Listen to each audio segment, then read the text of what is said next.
Yes, good morning students. आज का हमारा टॉपिक है माइक्रो इकोनॉमिक्स में मेन मार्केट फॉर्म्स, या मार्केट जो है वो कितने टाइप्स की होती है, मार्केट क्या होती है, आज हम इसके बारे में पढ़ेंगे।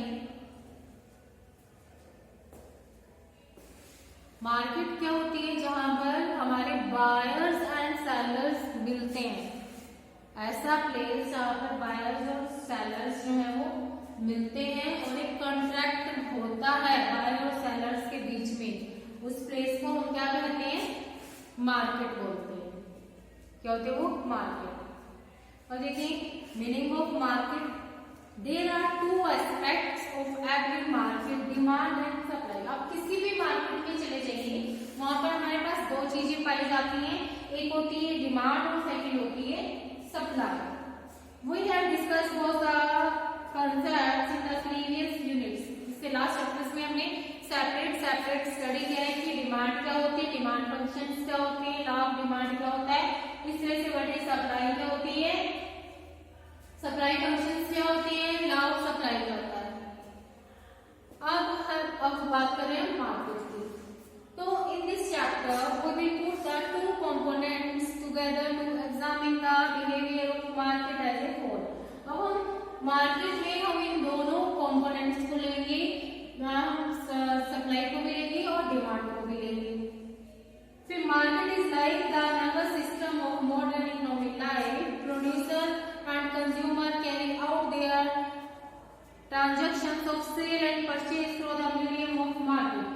जितने भी हमारे जो प्रोड्यूसर है वो क्या करते हैं? वो अपने प्रोडक्ट को सेल करते हैं, और जो कंज्यूमर्स होते हैं वो बाय करते हैं, चीजों को खरीदते हैं। तो वो जो ये जो ट्रांजैक्शन जहां पर करते हैं, वो सेल और परचेज का जो काम होता है, वो जिस प्लेस पर किया जाता है उस जगह को हम क्या कहते हैं? Market. Market refers to a place where goods are purchased and sold, but in economic the term market has a wider meaning. लेकिन अगर हम बात करें इकोनॉमिक की, तो इकोनॉमिक में मार्केट को सिर्फ इतना ही नहीं कहा जाता कि वो ऐसा स्थान जहाँ पर सेल और परचेज की जाती है, ये तो हम नॉर्मल लाइफ में बोलते हैं मार्केट की मीनिंग। लेकिन अगर हम इकोनॉमिक के टर्म में देखें तो मार्केट का मीनिंग क्या होता है? Market refers to the whole region where buyers and sellers of a commodity are in contract with each other to effect purchase and sale of the commodity.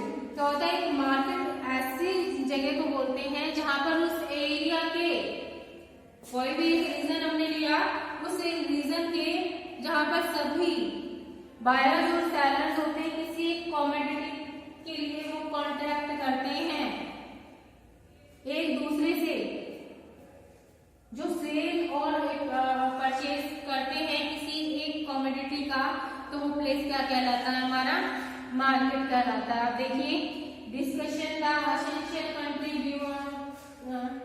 Constituents of the market can be summarised. ऐसे कौन कौन से constitutions हैं जिनसे हम ये बताते हैं कि जो मार्केट में होने चाहिए। First one, area.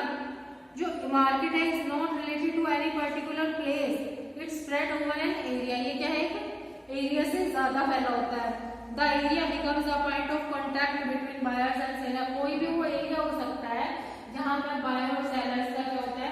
कॉन्ट्रैक्ट होता है। इसमें कोई भी हमें ये नहीं लेंगे कि भाई ये दिल्ली मार्केट है, या दिल्ली का जो ये वाला पर्टिकुलर प्लेस है वही मार्केट होगा। नो, इसमें वो एरिया भी इंक्लूड होता है जहां पर जो एक बायर है वो सेलर से कॉन्ट्रैक्ट कर सकता है, वो सारा एरिया हमारा क्या कहलाएगा?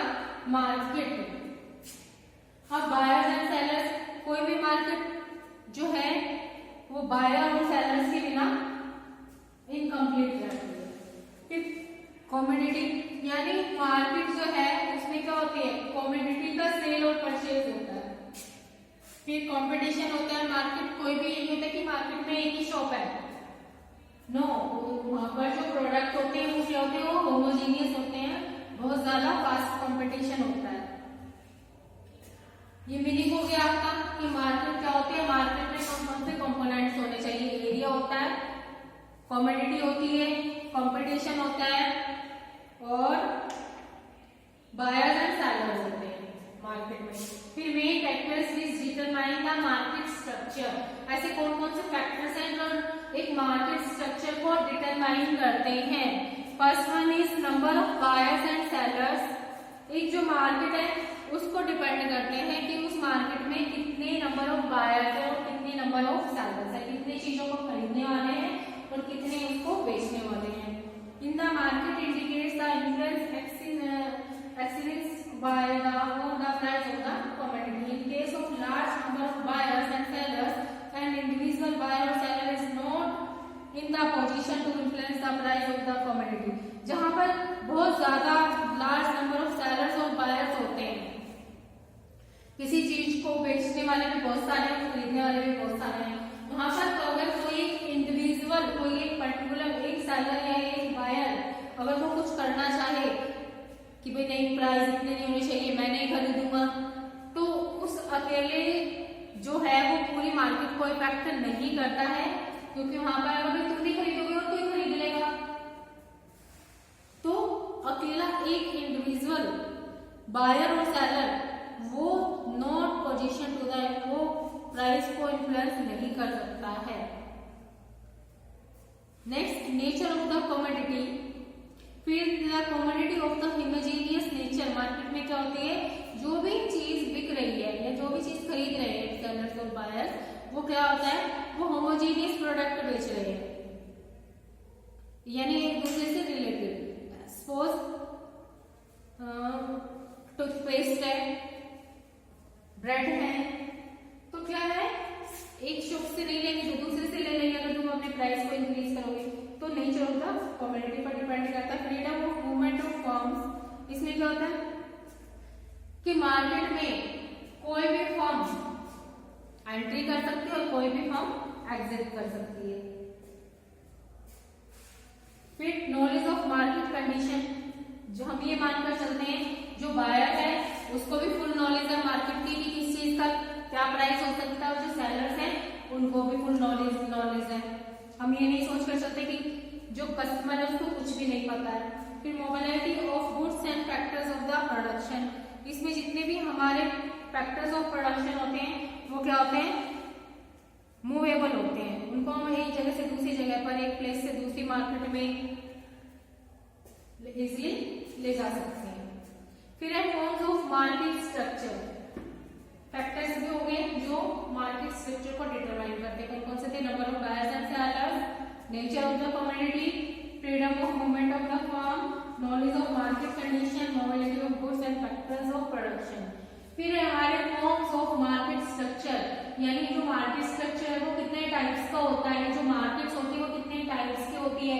एक होती है हमारी परफेक्ट कंपटीशन मार्केट और एक होती है इनपरफेक्ट कंपटीशन।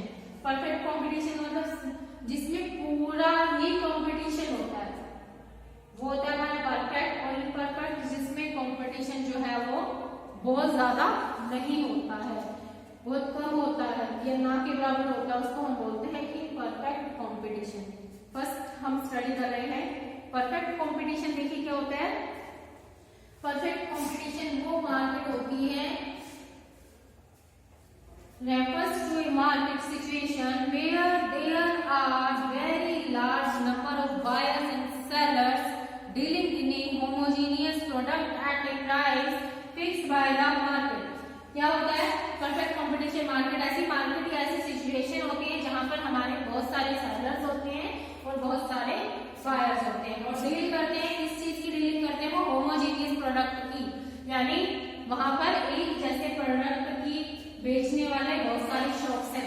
सपोज आप मार्केट में चले जाइए, आप कपड़े की दुकान पर जाना है तो एक जैसे कपड़े बेचने वाली बहुत सारी आपको दुकानें मिल जाएंगी, तो वो क्या होती है, परफेक्ट कंपटीशन मार्केट। लाइक आप किराना स्टोर पर चले जाइए या घर के सामान की दुकान पर चले जाइए या शूज की दुकान पर चले जाइए, क्या होता है, बहुत सारी शॉप्स होती हैं, हम किसी से भी जाकर खरीद सकते हैं और खरीदने वाले भी बहुत सारे होते हैं।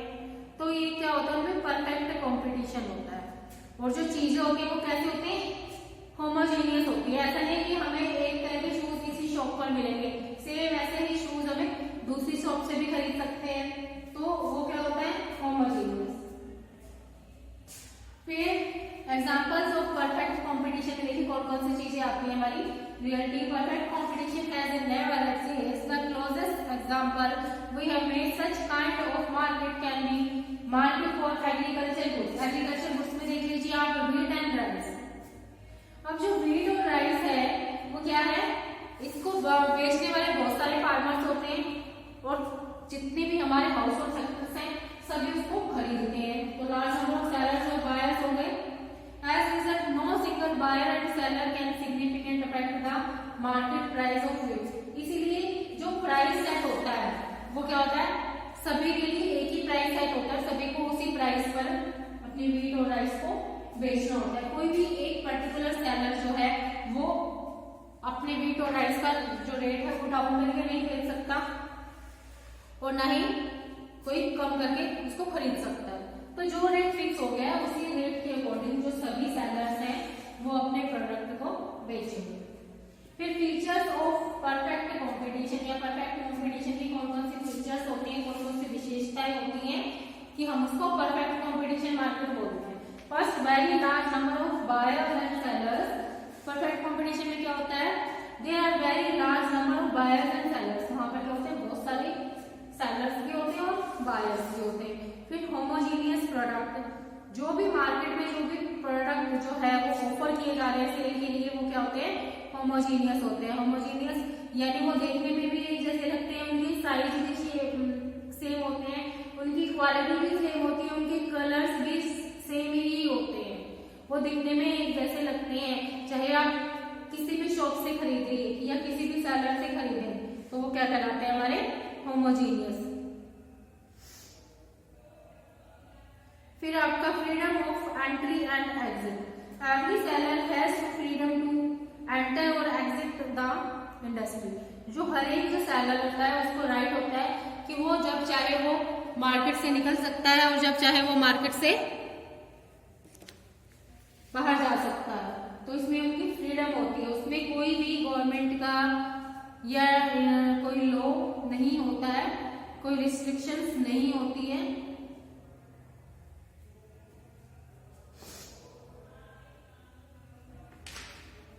फिर आपका perfect knowledge among buyers and sellers. यानी perfect knowledge means the both buyers and the sellers are fully informed about the market price. इसमें जो बायर्स होते हैं उनको भी फुल नॉलेज होती है कि मार्केट में किस चीज का क्या रेट है. अगर कोई शॉपकीपर उनसे ज्यादा रेट लेना भी चाहे तो वो नहीं खरीदेगा. तो इसी तरह से जो सेलर्स होते हैं उनको भी फुल नॉलेज होती है. It implications is no firm is in a position to charge a different price and no buyer will pay a higher price. इसमें यानी उसको पता है सेलर को कि वो अगर वो एक्स्ट्रा चार्ज करेगा तो मतलब औरों से ज्यादा लेगा तो कोई उससे खरीदेगा नहीं. तो इसलिए दोनों को ही परफेक्ट नॉलेज होती है बायर और सेलर्स को मार्केट प्राइस की.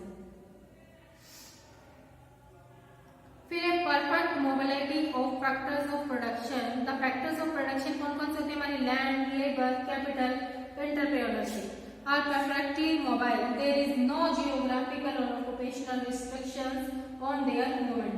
यानी जो फैक्टर्स ऑफ प्रोडक्शन है वो परफेक्ट मोबिलिटी होती है, वो उनको हम कहीं भी शिफ्ट कर सकते हैं. ऐसा नहीं है कि हमने यहीं से ही ये सब चीजें मिलेंगी या कोई फैक्टर ऑफ प्रोडक्शन को सिर्फ हम इसी एरिया में यूज कर सकते हैं. नो, इनको हम कहीं भी यूज कर सकते हैं. The factors are free to move for the industries in which they get the best price. यानी वो जो फैक्टर्स को है हम अपने इंडस्ट्री से कहीं भी ले जा सकते हैं जहां पर हमें उनका बेस्ट प्राइस मिले. फिर absence of transportation cost in the order of insure uniform price in the market it is assumed that transportation cost are zero. इसमें जो प्रोड्यूसर होता है वो क्या सोच के चलता है कि जो उसकी ट्रांसपोर्टेशन कॉस्ट है वो क्या है, जीरो है. Producer can sell his product at any place and a buyer can buy it from the place he likes. जो प्रोड्यूसर है वो अपने प्रोडक्ट को कहीं भी सेल कर सकता है, उसको कहीं जाने की जरूरत नहीं. जहां पर वो अवेलेबल है, जो बायर्स है उसके आसपास के जो भी बायर्स है वो उससे वहीं पर प्रोडक्ट को बाय कर लेंगे, खरीद सकते हैं. तो इसलिए एब्सेंस ऑफ ट्रांसपोर्टेशन कॉस्ट. ये परफेक्ट कंपटीशन मार्केट में जो हम मानकर चलते हैं जो ट्रांसपोर्टेशन कॉस्ट है वो क्या होती है, जीरो है. absence of selling cost. Selling cost refers to cost of advertisement of the product in the perfect competition. इसमें क्या मानकर चलते हैं, सेलिंग कॉस्ट में क्या होता है कि अपने प्रोडक्ट को सेल करने के लिए हम जो भी खर्चा करते हैं, लाइक पैम्फलेट्स डलवाते हैं या फिर एडवर्टीजमेंट कराते हैं या डोर टू डोर जाके अपने प्रोडक्ट को दिखाते हैं, तो इसमें वो कॉस्ट भी, सेलिंग कॉस्ट भी क्या होती है, जीरो होती है। क्यों होती है जीरो? क्योंकि जो बायर्स और सेलर्स होते हैं दोनों को ही परफेक्ट नॉलेज होती है मार्केट प्राइस की, तो इसीलिए उनको सेलिंग कॉस्ट पर कुछ भी खर्चा करने की जरूरत नहीं होती है। तो ये थे फैक्टर्स डिटरमाइन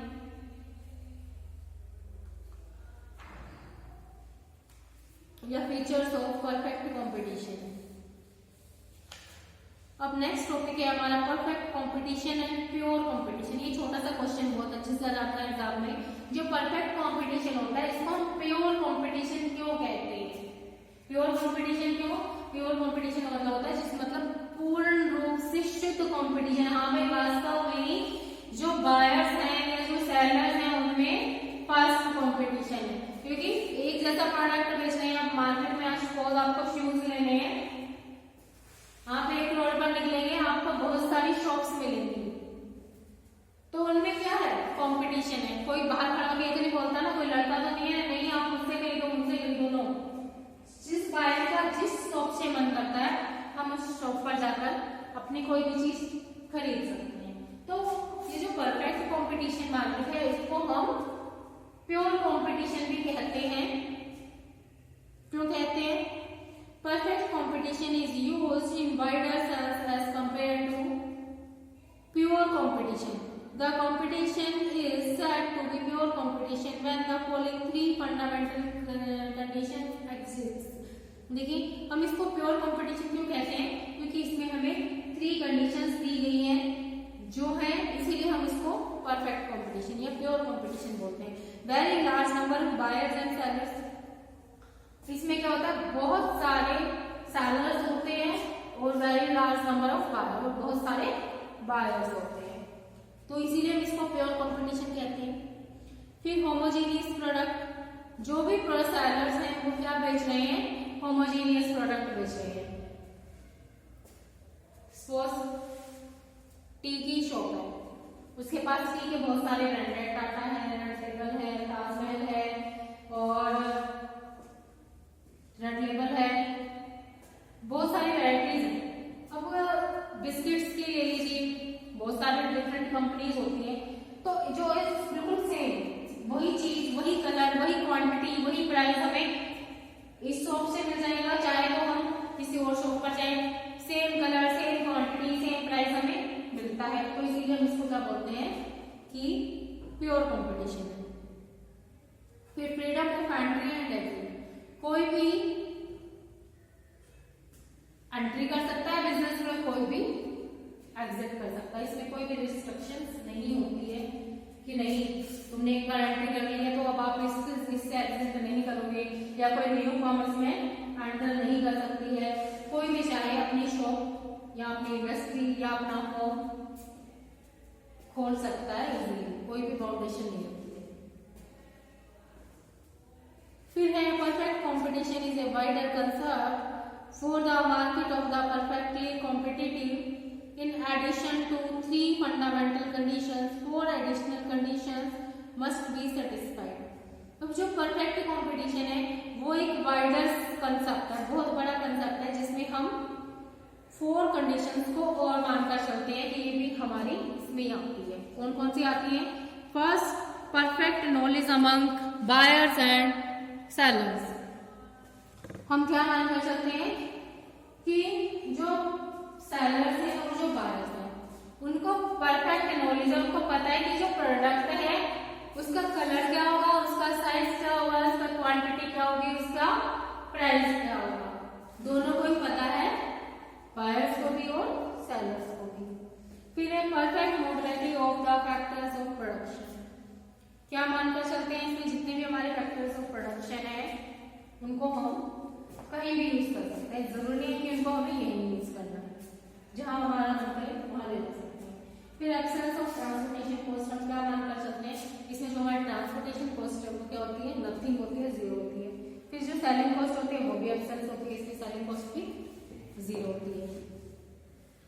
फिर में form is a price taker, हम क्या मानकर चलते हैं, प्राइस टेकर होता है, प्राइस को मतलब जो मार्केट में प्राइस डिसाइड हो गया उसी प्राइस को एक्सेप्ट करना, उसमें कुछ भी फर्दर चेंजेस ना करना, ना तो हम उस प्राइस को चेंज बढ़ा सकते हैं और ना ही कम कर सकते हैं। जो प्राइस सेट हो गया मार्केट में, और जो प्राइस जो है मार्केट में सेट कब होता है, जहां पर हमारे डिमांड और सप्लाई इक्वल होती है,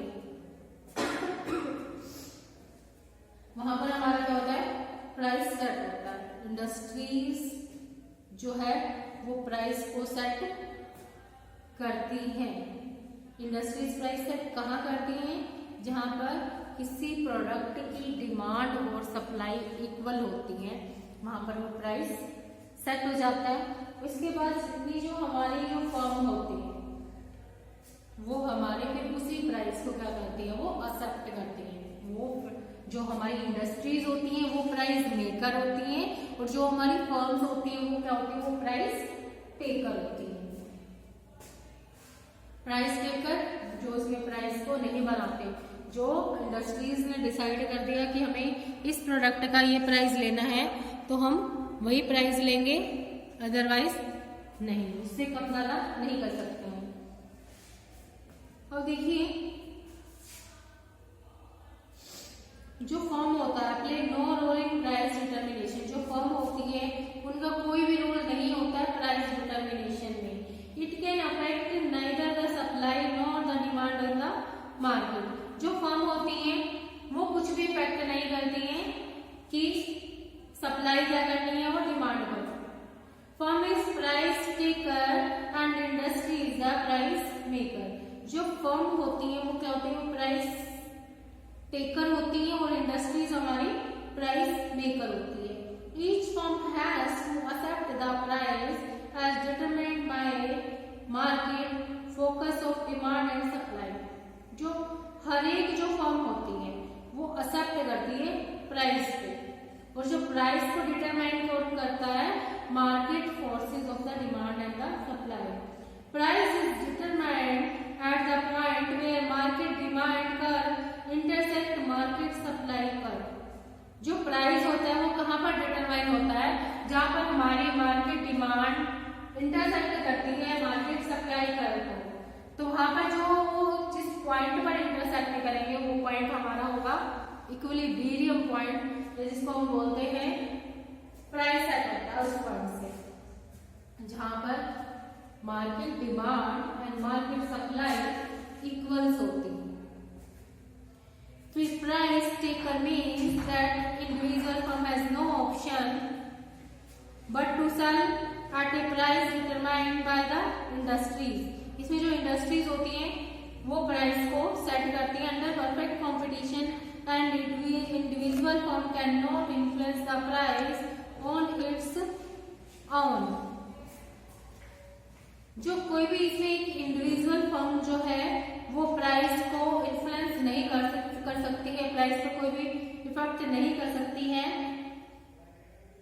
जबकि own its own as share in total market supply is negotiable. यानी इसमें अगर एक जो फर्म है उसका कोई भी इफेक्ट नहीं पड़ता है, चाहे वो फर्म छोटी हो या बड़ी हो, कोई एक सिंगल फर्म जो है वो मार्केट प्राइस को डिटरमाइन नहीं करती है। जो इंडस्ट्री सेट करेगी प्राइस को, प्राइस वहीं पर सेट होगा। प्राइस कहाँ सेट होता है, जहां पर हमारी डिमांड्स इक्वल्स होती है हमारी सप्लाई को। जैसे ओ एक्स एक्सिस पर हमने लिया है डिमांड और ओ वाई पर हमने लिया है सप्लाई। डिमांड पर वैसे होता है और सप्लाई पर अपर साइड होता है। तो ये जो डिसाइड होता है हमारा, यहाँ पर ये हमारा क्या हो जाएगा, ये प्राइस, ये प्राइस है।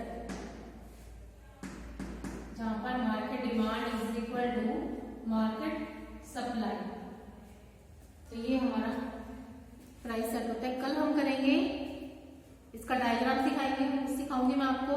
जो फर्म होती है वो प्राइस टेकर होती है, जो इंडस्ट्रीज होती है वो प्राइस मेकर होती है।